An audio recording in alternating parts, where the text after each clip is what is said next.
이는 성령으로 잉태하사 통정녀 마리에게 나시고 본디오 빌라도에게 고난을 받으사 십자가에 못 박혀 죽으시고 장사한 지 사흘 만에 죽은 자 가운데서 다시 살아나시며 하늘에 오르사 전능하신 하나님 우편에 앉아 계시다가 저희로서 산 자와 죽은 자를 심판하러 오시리라. 성령을 믿사오며 거룩한 공회와 성도가 서로 교통하는 것과 죄를 사하여 주시는 것과 몸이 다시 사는 것과 영원히 사는 것을 믿사옵나이다. 아멘.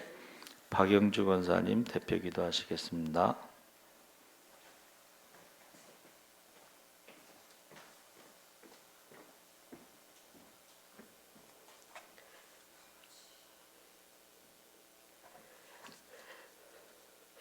사랑하는 하나님 아버지, 은혜와 사랑에 감사합니다. 창조부터 지금까지 우리를 기다리시는 하나님, 예배를 통하여 만나기를 기다리시고 믿음이 성장하기를 기다리시고 내려놓기를 기다리시고 순종하기를 기다리시고 오직 주님만 바라보기를 기다리시는 하나님, 기다려주셔서 감사합니다.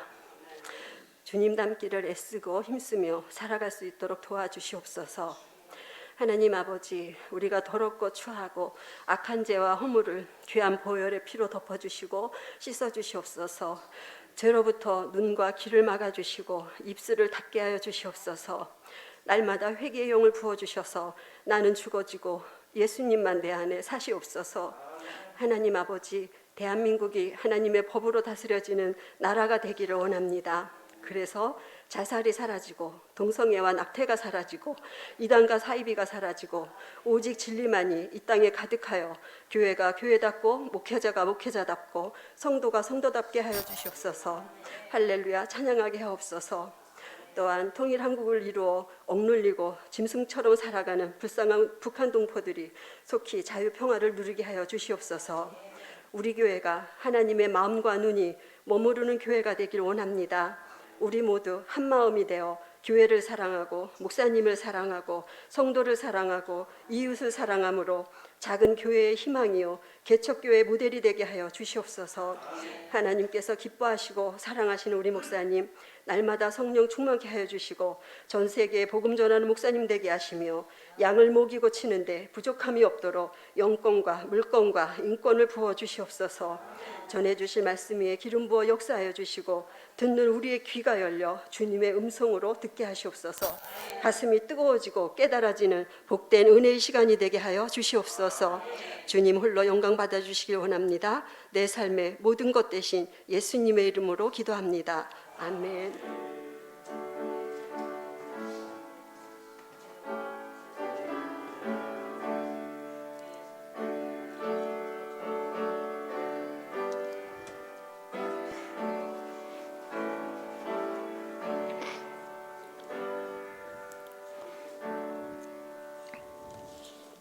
하나님 말씀은 요한일서 3장 1절에서 8절까지 말씀을 보겠습니다.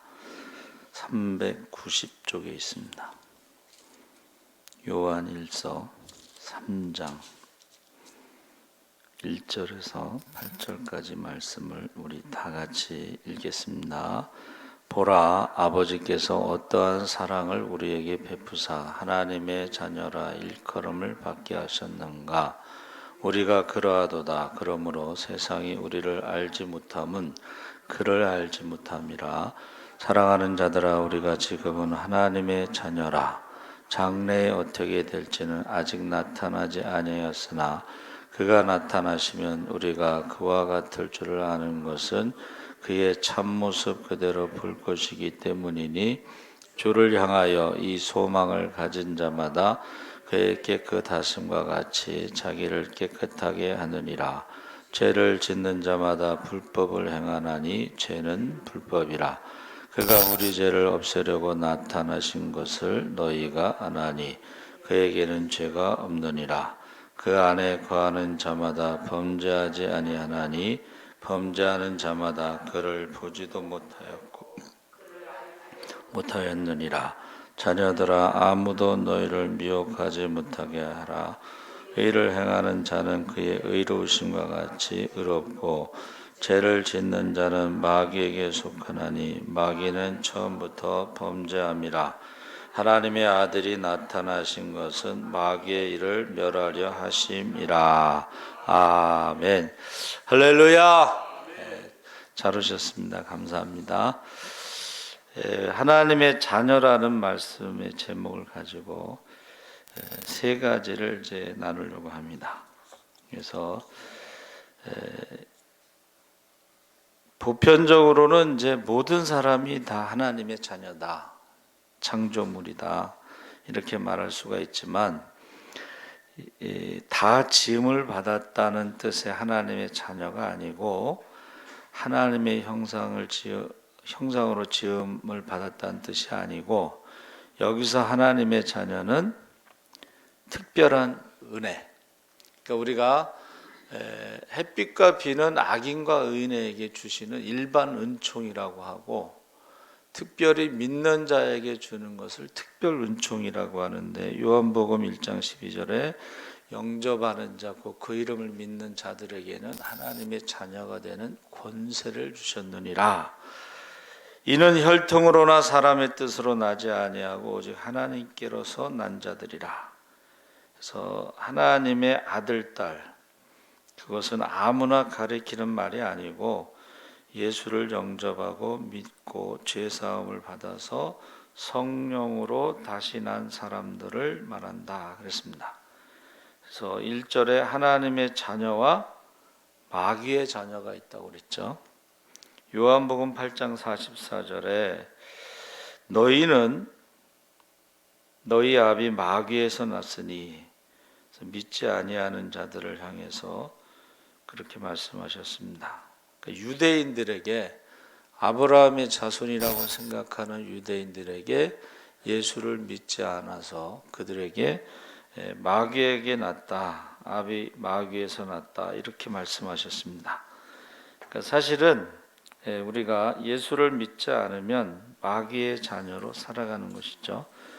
그래서 나 자신을 살펴볼 때에 우리가 과거에는 죄를 가운데 살았지만 이제는 회개하고 예수를 구주로 받아들여서 하나님의 자녀가 되었는가 생각해 봐야 되는데 하나님의 자녀가 되었다고 하는 뜻은 무엇인가?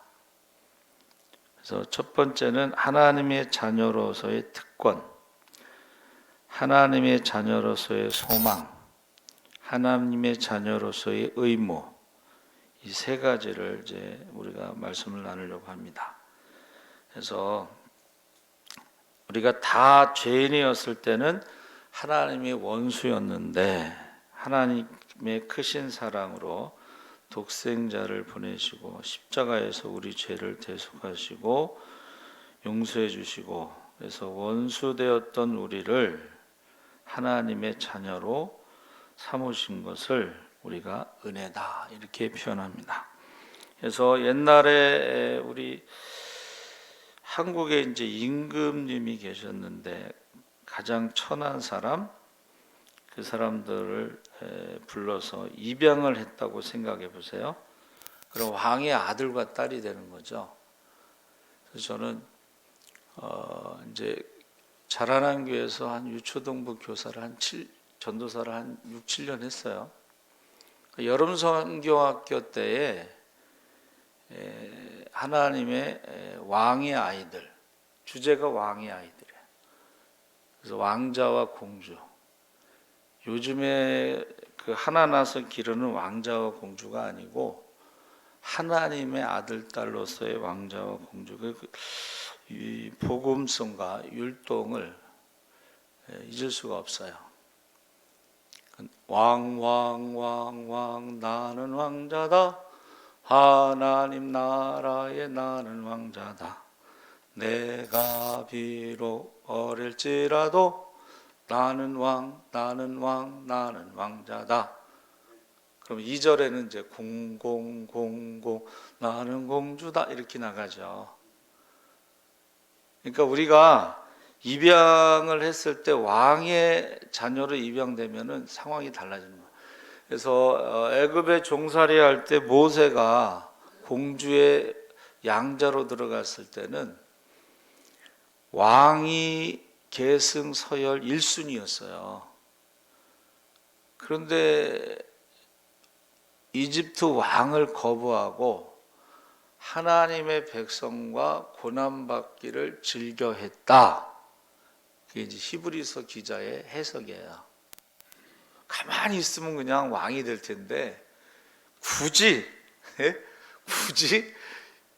이스라엘 백성들을 데리고 길도 없고 물도 없고 양식도 없는 그곳에 광야 40년을 그 나이에 굳이 그렇게 살 필요가 뭐가 있겠어요? 세상적인 기준으로 본다면 그렇죠. 그런데 하나님 나라에 대한 소망이 있기 때문에 하나님의 백성들과 함께 고난받기를 즐겨했다. 히브리서 기자의 해석이에요. 에스더도 마찬가지죠. 가만히 있으면 왕으로 살아갈 텐데 굳이 죽으면 죽으리라고 금식할 필요가 뭐가 있었겠어요. 근데 모르드게가 멋있게 말을 하죠.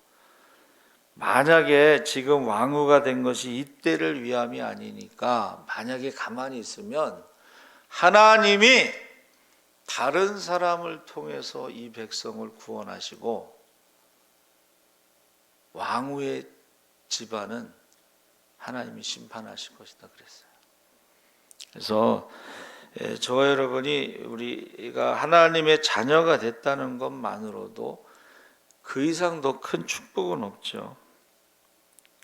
저 자녀의 권세를 가지고 살아간다. 또 하나님 나라를 상속받는다.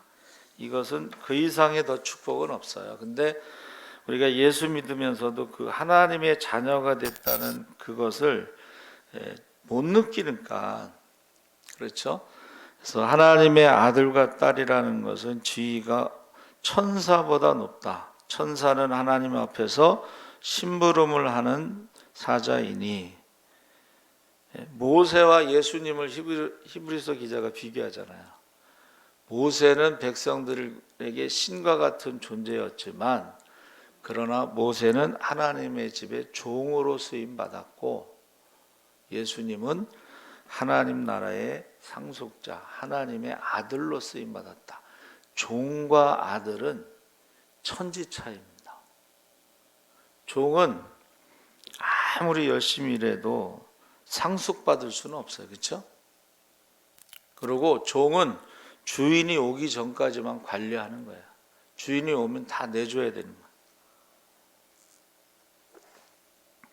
그러니까 종이요 자기가 주인인 것으로 착각하면은요 나중에 이제 부끄러움을 당한다 그렇습니다. 그래서 저와 여러분이 정말로 하나님의 자녀라고 믿으면 그 특권이 얼마나 크다고 하는가를 깨달아야 되는데 예수의 이름으로 무엇이든지 구하면 시행하리라. 이게 보통 큰 축복이 아니죠. 예수님과 똑같이 아버지께 구하면 다 시행하신다는 거예요.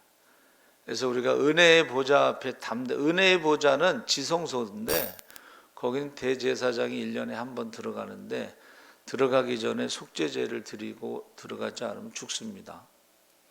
그런데 우리는 때를 따라 돕는 은혜를 구하기 위해서 언제든지 들어가서 구할 수가 있다는 거예요. 우리 자녀들 키워보면 웃기지도 않죠. 꼭 맡겨놓은 것처럼 달라고 그러잖아요. 낳았으니까 당연히 책임져야죠. 이게 부모라는 죄명이 가장 큰 죄명이라고 당당하죠. 당당해요. 물론 법적으로도 요구할 수는 있는데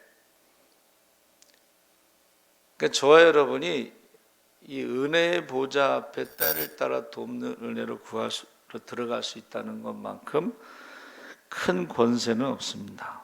그래서 이 땅에서도 하나님의 자녀의 권세를 가지고 살고 또 하나님 나라를 상속받는다는 것은 이거는 세상의 그 어떤 특권과도 비교할 수가 없어요. 그래서 제가 아이들 설교할 때는 그 얘기예요. 우리 서울랜드나 뭐 롯데월드 이런 데 가잖아요. 그럼 표를 끊지 않고 막 다닐 수 있는 사람은 그 집 아들은 표 안 끊어도 돼. 그렇죠? 아버지 건데 자기가 무슨 표 내고 들어가겠어요. 그래서 근데 이 문제는 이 특권을 사용을 해봐야 돼. 그게 뭐예요? 그게 천국 열쇠죠. 예? 한번 구해보세요. 그러면 정말 하나님이 시행하시는지. 이제 11조 같은 경우도 한번 드려보라, 시험하여 보라. 하늘문을 열고 쌓을 곳이 없도록 붙지 아니하는 거 한번 시험하여 보라 그랬잖아요. 그래서 저와 여러분이 이 특권이 있다는 것을 알고 그것을 사용해 보면은, 우리가 상상할 수 없는 어마어마한 것으로 하나님께서 행하시는 것을 볼 수가 있습니다. 홍해 앞에 섰을 때 모세가 홍해를 바라보면서 뒤에 쫓아오는 애굽 병사들, 앞에서 부르짖는 울부짖는 백성들, 거기서 홍해가 갈라질 거라고 뭐 전에 경험을 한 것도 아니고 머릿속으로 모세가 계산을 해서 딱 떨어지는 것도 아니고 뭐 그냥 지팡이를 내밀어라, 이게 지팡이 내민다고 홍해 바다 가운데 길이 생긴다는 것을, 이거를 믿는다는, 만약에 지팡이를 딱 내밀었는데 바다가 갈라지지 않으면 어떻게 되는 거야? 또 바다가 갈라져서 가는데 애굽 병사가 쫓아올 수 있잖아요. 노인과 여자들과 아이들이 뒤처지니까. 근데 이 구름 기둥이 뒤로 옮겨져서 그 사이에서 지키실 것을 상상도 못했던 일이 일어난 거예요. 그래서 애굽 쪽에는 어두움이, 이스라엘 쪽에는 빛이, 구름 기둥과 불 기둥이 딱 나타나서 애굽 백성들에게는 빛으로 인도하시고, 이스라엘 백성들에게는 빛으로 인도하시고, 그리고 애굽 병사들에게는 어둠으로 막으시고. 그래서 저와 여러분이 정말 하나님의 자녀의 권세라고 하는 이 특권을 해봐야지 알아요. 이거는 해봐야지, 경험해봐야 돼. 홍해를 건너봐야 돼요. 그러면 저절로 찬양이 나오고 원망했던 이스라엘 사람들이 찬양으로 바뀌죠. 그것을 성경은 이스라엘 백성이 세례를 받았다 이렇게 표현하고 있어요. 세례 받기 전하고 후, 세례 받기 전에는 애굽의 노예고, 그리고 세례 받은 후에는 하나님의 자녀로 홍해를 건너오고 자기가 죽었다 다시 살아나는 것입니다. 그리고 원망에서 찬양으로 바뀌는 것입니다. 할렐루야. 그래서 저와 여러분이 정말 회개하고 예수를 영접하고 자녀가 됐을 때에 어떤 분이 이렇게 표현했어요. 우리의 신령한 혈관 속에는 살아계신 하나님의 생명이 흐르고 있습니다. 우리 속에는 죽음이 없는 불멸의 하나님의 생명이 들어와 있습니다. 우리의 피가 하나님의 신령한 생명이 지금 흐르고 있습니다. 할렐루야. 예수의 피가 흐르고 있다는 거예요. 예수의 피, 영생의 피, 죽지 않는 피. 그래서 우리 마음속에 거룩한 성품을 새로 유전으로 받았고, 하나님의 성결하심과 하나님의 능력과 하나님의 지혜와 하나님의 사랑과 하나님 안에 있는 모든 풍부한 성품이 새로운 유전으로 우리 마음 가운데 와서 있게 된 것입니다. 그래서 아직 나타나지 아니했지만은, 이 말은 재림을 말하는 것이죠. 지금 여러분, 저와 여러분이 누리는 이 모든 것은 재림 때에 변화되는 부활의 몸의 변화하고는 또 비교할 수 없는 전혀 다른 차원의 세계가 시작된다는 것을 말하는 거예요. 이 땅에서도 예수를 믿으면 새롭게 되지만, 이 땅에서 예수 믿고 새롭게 된 것과는 전혀 차원이 다른 더 높은 차원의 부활의 몸의 세계로 우리가 바뀐다는 것입니다. 지금 바울이 그 얘기를 하고 있는 거예요. 그래서 하나님의 자녀로서의 현재의 의무는 무엇일까? 자, 특권이 있고 소망이 있고 그 다음에 자녀로서 해야 할 일은 무엇인가? 하나님의 자녀가 되었다면 우리는 효도를 해야 된다. 그래서 부모에게 효도하는 첫 번째 길은 바로 부모님의 마음을 상하는 일을 안 하는 것이 효도다. 그래서 부모님의 마음을 아는 게 첫 번째다. 그래서 옛날에 유명한 예화가 있죠. 효도로 유명한, 효자로 유명한 사람이 있어서 왕이 갔더니 아니 이거는 아버지가 아들 발을 씻기고 있는 것이 효도로 유명하다고, 효자로 유명하다고 그래서 와서 보니까, 그래서 왕이 화가 난 거죠. 아니 효자라고 그래서 와서 봤더니 아버지가 아들 발을 씻기고 있어. 그래서 왜 그런가 했더니 아들 발을 씻기는 것이 아버지를 기쁘게 하는 것이기 때문에 아버지가 아들 발을 씻기도록 허락한 거죠. 아버지가 기뻐하시니까. 그거를 이제 이해하기 어려운데, 일본 선교소로 간 우리 후배가 있어요. 근데 그 부인이 한 15살인가 연상이야. 그래서 일본으로 가는데, 일본으로 가는 날 이제 그 아버지가 아들의 구두를 닦아주는 거예요. 이제 지금 일본으로 떠나니까는 그 떠나는 아들의 구두를 아버지가 닦아줬다 그러더라고요. 우리가 볼 때는 그게 효도로 보기 힘들죠. 근데 그게 아버지의 마음이야. 그게 아버지의 마음이에요. 구두를 닦아주고 싶은 게. 그래서 저와 여러분이 하나님의 마음을 아는 것이 가장 중요한 효도가 되는 거예요. 하나님이 뭐를 기뻐하실까? 그렇죠? 사실은 하나님이 제일 기뻐하시는 것은 하나님의 자녀들이 죄를 짓지 않는 것입니다. 그 다음에 효자가 되는 길은 동양에서는 양지를 해야 된다. 양지가 뭐냐면 마음을 기쁘게 해드린다 이런 뜻입니다. 하나님의 부모의 뜻을 받들어서, 해서 옛날에 효자들은 아침 저녁으로 부모에게 문안 인사를 드렸죠. 제가요 김영삼 대통령을 좋아하는 이유 중에 하나가 뭐냐면 매일 아침 아버지에게 전화해서 문안 인사를 드려. 그 쉬운 건 아니에요, 그렇죠? 대통령이 되기 전서부터 대통령이 되고 난 후에도 매일 아침, 여러분 중에 혹시 자녀들이 매일 아침 문안 인사하는 자녀가 있으면 제가 밥을 사드리겠습니다. 우리 불광중학교 아버님 딸만 넷이잖아요. 그래서 제가 아버님, 제가 아들 노릇을 하겠습니다. 이제 전도를 했잖아요. 제가 매일 새벽 예배 마치면 아버님께 전화를 드렸어요. 아버님 편히 주무셨어요? 매일 아침 새벽 예배 끝나고 전화를 드렸어요.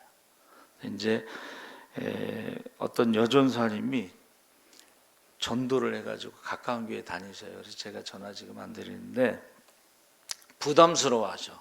우리 교회를 나와야 되는데 그 가까운 교회에 가야 되는데 이게 부담스러워하셔서 제가 식사를, 고기를 한번 사드리고 아버님 가까운 교회 가셔요.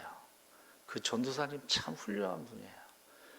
그 아버님의 어머니 부인이 불교 신도협회 회장인데 그 사람을 전도한 거예요. 그 여전사님이.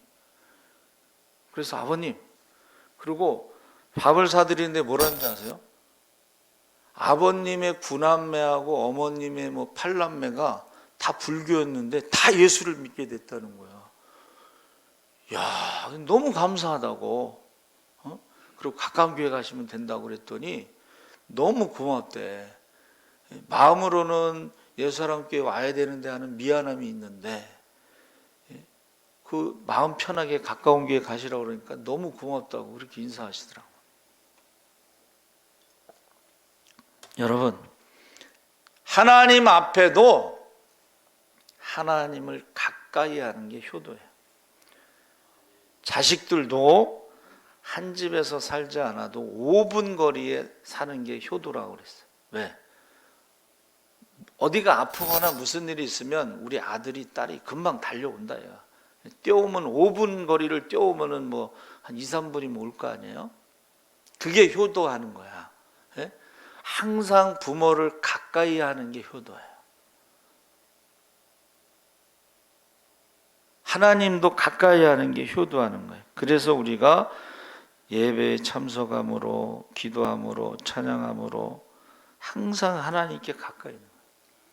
그게 효도라는 거예요. 그래서 세 번째는 부모의 마음을 알아야 되고, 두 번째는 가까이 해야 되고, 세 번째는 부모를 닮아가야 돼. 하나님을 닮아갈 때 자식 가운데서도요, 자기 닮은 자식이 더 이쁘다면서요.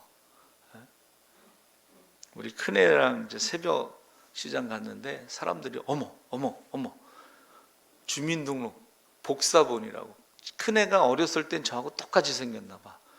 그러니까 같이 다니면요 놀래, 사람들이 놀래, 그 시장 사람들이. 둘째도 저하고 또 닮았어요.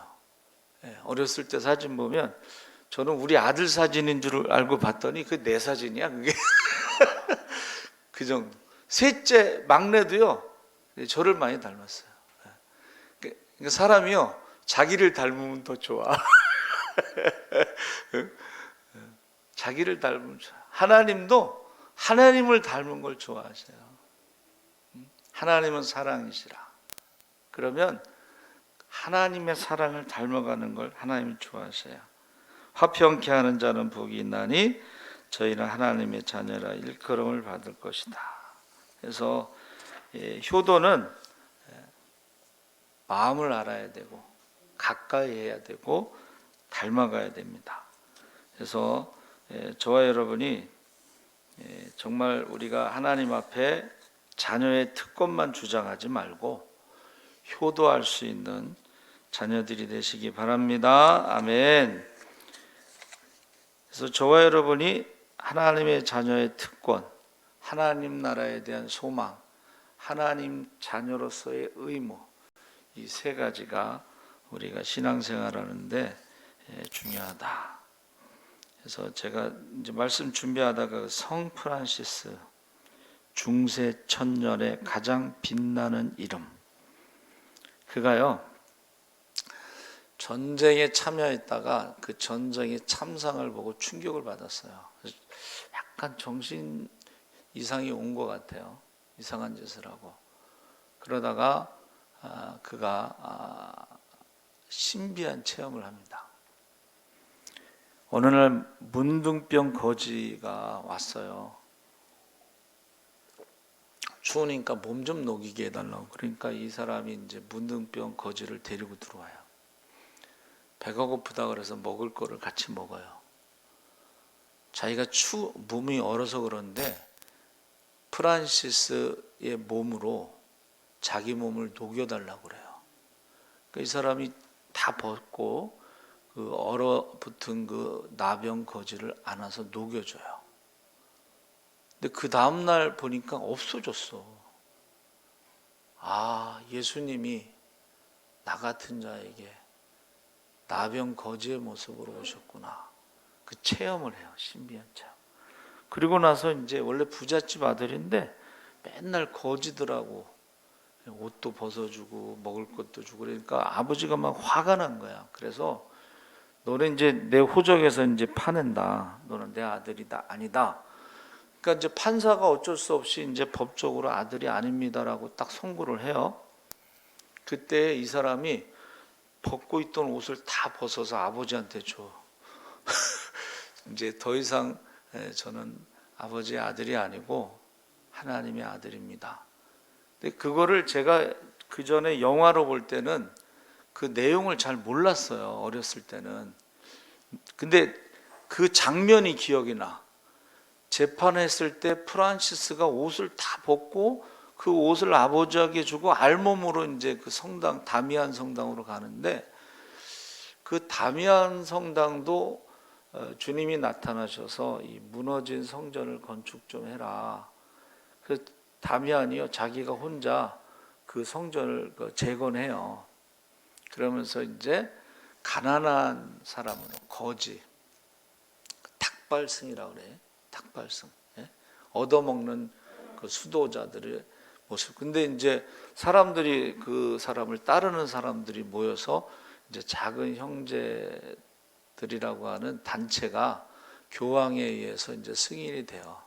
근데 어떤 여자도 부잣집 여자인데 재산을 팔아 가난한 사람들에게 주고 역시 수도원에 와서 하고, 이제 그 수도원이 여자 프란치스 그 수도원으로 또 이렇게 활동을 해요.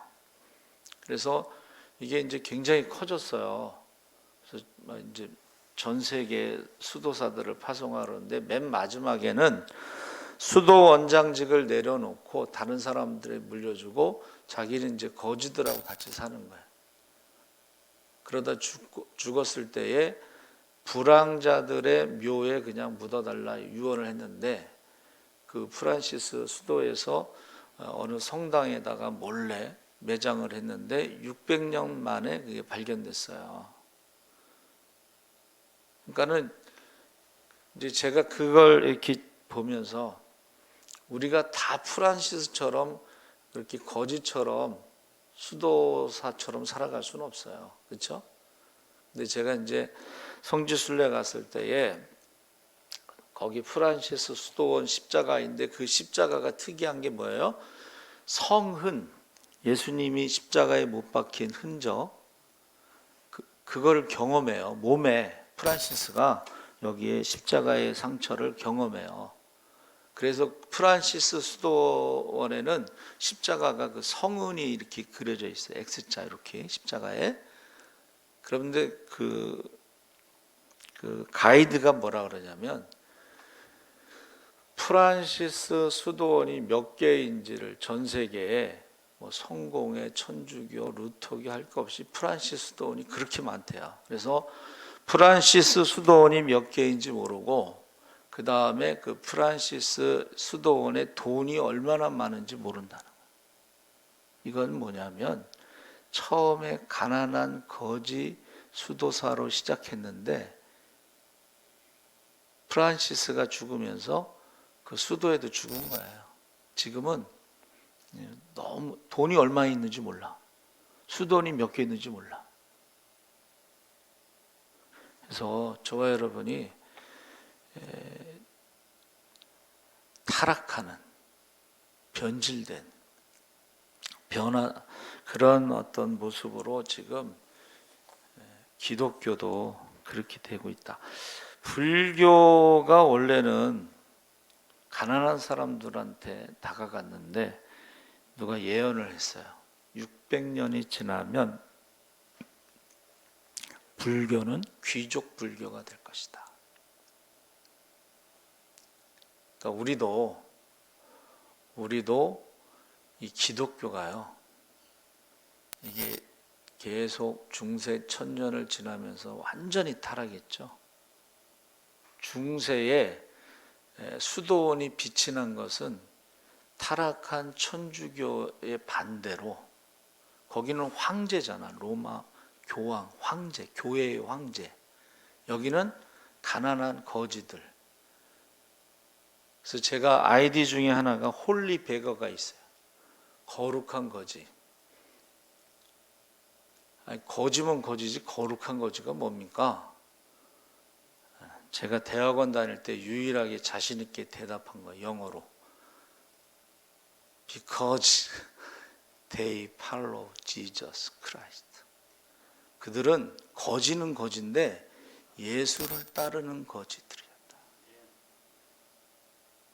그러니까 오늘날에도 우리가요, 복음이 가난한 자들에게 복음이 전파돼야 되는데 기독교가 너무 이게 부자들만의 종교로 바뀐 거예요.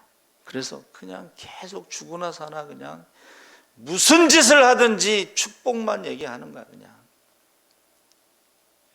무슨 짓을 하든지 축복을 하고, 강남의 부자들이 하는 건 다 하나님의 축복이라고 포장을 해주고 면죄부를 주는 거예요. 하나님 앞에 서면은 다 심판받을 것입니다. 우리가요, 정말 주님처럼 닮아가지 않으면, 하나님을 닮아가지 않으면 악하고 게으른 종이 돼서 슬피 울며 이를 가며 쫓겨남이 있을 것입니다. 그래서 하나님의 자녀라고 하는 것은 어쨌든 간에 권세와 의무도 중요하고 닮아가야 돼. 가난한 자의 친구로, 죄인들의 친구로 닮아가야 돼. 그래서 저는 우리 선교사님들을 참 존경해요. 학교 다닐 때 공부 잘했으니까 영어도 잘하고 그런 사람들이 지금 선교사로 가 있는 거예요. 그렇죠? 공부 잘한 사람들이, 그 사람들이. 근데 그냥 그 아프리카, 케냐, 나이로비, 얼마 전에 비가 왔는데 마을 전체가 배를 타고 다녔대잖아요.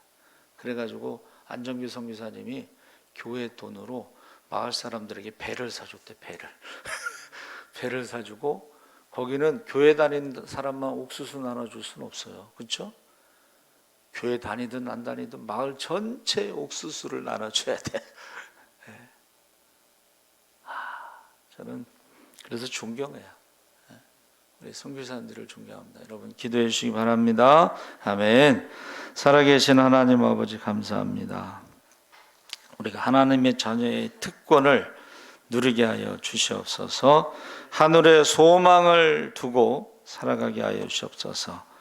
상속자니 고난도 함께 받아야 되리라. 하나님, 우리가 하나님을 닮아가게 하여 주시옵소서. 내가 거룩하니 너희도 거룩하라.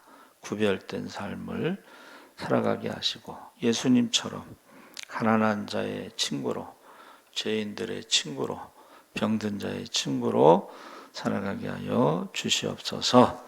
감사하며 예수님의 이름으로 기도합나이다. 아멘.